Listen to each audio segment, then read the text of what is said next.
dan biji. Buah. Bagian-bagian buah.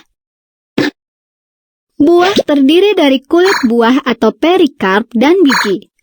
Kulit buah dapat dibedakan menjadi 3 lapisan, yaitu bagian luar yang tipis, kuat atau kaku dengan permukaan licin yang disebut dengan exokarp. Bagian tengah yang terdiri dari jaringan renggang atau berserat atau berdaging dan merupakan bagian terlebar yang disebut dengan mesokarp, dan bagian dalam yang berbatasan dengan ruang yang mengandung biji, tebal dan keras yang disebut dengan endokarp. Berdasarkan struktur kulit buahnya, buah dapat dibedakan menjadi buah kering dan buah berdaging. Buah kering yaitu buah yang memiliki kulit buah yang tipis, misalnya kulit buah mangga.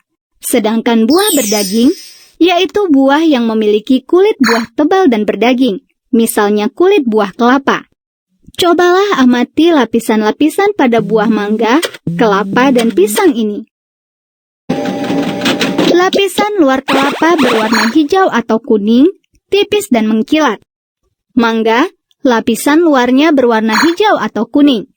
Sedangkan lapisan luar pisang berwarna kuning, hijau atau merah. Lapisan tengah kelapa tebal, berserabut atau sabut, dan tidak dapat dimakan.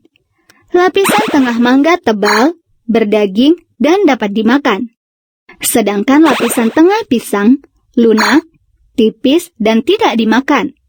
Lapisan dalam kelapa tipis dan keras yang disebut tempurung. Lapisan dalam mangga tipis, keras, dan liat. Sedangkan lapisan dalam pisang, tebal, lunak, manis, dan dapat dimakan.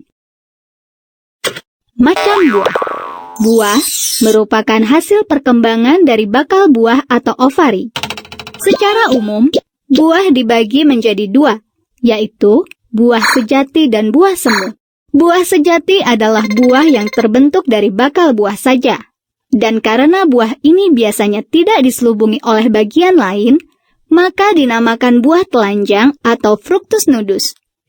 Buah sejati dapat dibedakan menjadi buah sejati tunggal kering, buah sejati tunggal berdaging, buah sejati ganda, dan buah sejati majemuk. A. Buah sejati tunggal kering, yaitu buah yang bagian luarnya keras dan berkayu, atau seperti kulit kering. Contohnya, buah bunga matahari, padi, jagung, buah selasi, buah jarak, buah karet, buah biduri, dan buah bunga tapak dara. B. Buah sejati tunggal berdaging. Buah ini memiliki dinding buah tebal berdaging. Contoh buah jenis ini adalah pepaya, belimbing, jeruk, mangga, kelapa, dan delima. C. Buah sejati ganda yang sering juga disebut dengan buah agregat. Buah jenis seperti ini berasal dari satu bunga dengan banyak bakal buah yang masing-masing lepas, tetapi akhirnya menjadi kumpulan buah atau tampak menyatu. Contohnya, sirsak, nona, raspberry, dan buah serikaya. D. Buah sejati majemuk. Buah jenis ini berasal dari satu bunga majemuk atau banyak bunga dengan banyak bakal buah, tetapi seluruhnya seakan-akan merupakan satu buah. Contohnya, nenas. Sedangkan buah semu terjadi dari bakal buah dan bagian-bagian lain dari bunga. Bahkan, bagian bunga tersebut menjadi bagian yang dominan dalam pembentukan buah, sedangkan bakal buahnya sendiri kurang berkembang. Buah semu dapat digolongkan menjadi buah semu tunggal, semu ganda, dan semu majemuk. A. Buah semu tunggal berasal dari satu bunga yang mempunyai satu bakal buah. Contohnya, jambu monyet, ciplukan, dan apel. B. Buah semu ganda berkembang dari satu bunga yang mempunyai banyak bakal buah bebas dan tumbuh menjadi buah, tetapi disertai dengan bagian-bagian bunga lainnya. Contohnya stroberi dan arbeik. C. Buah semu majemuk berasal dari bunga majemuk yang kemudian berkembang menjadi buah. Tangkai bunga menebal, tenda bunga berlekatan dan menjadi kulit buah. Contohnya, nangka, mengkudu, dan keluih. Biji. Biji berasal dari bakal biji yang berkembang setelah mengalami pembuahan. Untuk tumbuhan biji atau spermatopita, biji merupakan alat perkembangbiakan utama, karena melalui biji, tumbuhan dapat mempertahankan jenisnya. Biji mempunyai bentuk yang bermacam-macam, seperti bulat, memanjang, bulat telur, ladam, dan rumah siput. Permukaan kulit biji bermacam-macam.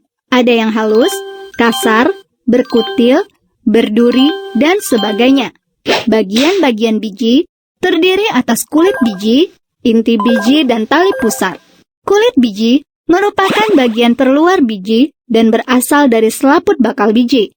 Kulit biji pada tumbuhan ada yang terdiri dari 2 lapis, ada juga yang 3 lapis. Pada tumbuhan berbiji tertutup atau angiospermae, memiliki kulit biji yang terdiri dari 2 lapisan, yaitu lapisan kulit luar atau testa dan lapisan kulit dalam atau tegmen. Lapisan kulit luar memiliki sifat yang bermacam-macam. Ada yang tipis, kaku, bahkan keras. Fungsi lapisan ini yaitu untuk melindungi bagian biji yang ada di dalam. B. Lapisan kulit dalam biasanya tipis. Dan pada tumbuhan berbiji terbuka atau gimnospermae, kulit biji terdiri dari 3 lapisan, yaitu A. Kulit luar atau sarkotesta umumnya tebal. Sewaktu masih muda berwarna hijau, kemudian berubah menjadi kuning dan akhirnya merah. B. Kulit tengah atau sklerotesta. Lapisan ini kuat, keras, dan berkayu. C. Kulit dalam atau endotesta. Lapisan ini tipis, seperti selaput dan sering melekat pada inti. Inti biji atau isi biji, yaitu semua bagian biji yang terdapat di dalam kulit. Inti biji terdiri dari embrio dan cadangan makanan. Tali pusar atau disebut juga dengan tangkai biji merupakan bagian yang menghubungkan biji dengan plasenta. Setelah biji masak, biji akan terlepas dari tali pusarnya atau tangkai biji. Dan pada bijinya hanya tampak bekas atau dikenal sebagai pusat biji. Pada kulit biji dapat dijumpai bagian-bagian seperti sayap, bulu, salut biji, pusar biji, liang biji, berkas pembuluh pengangkut, tulang biji, karunle, dan stropiole.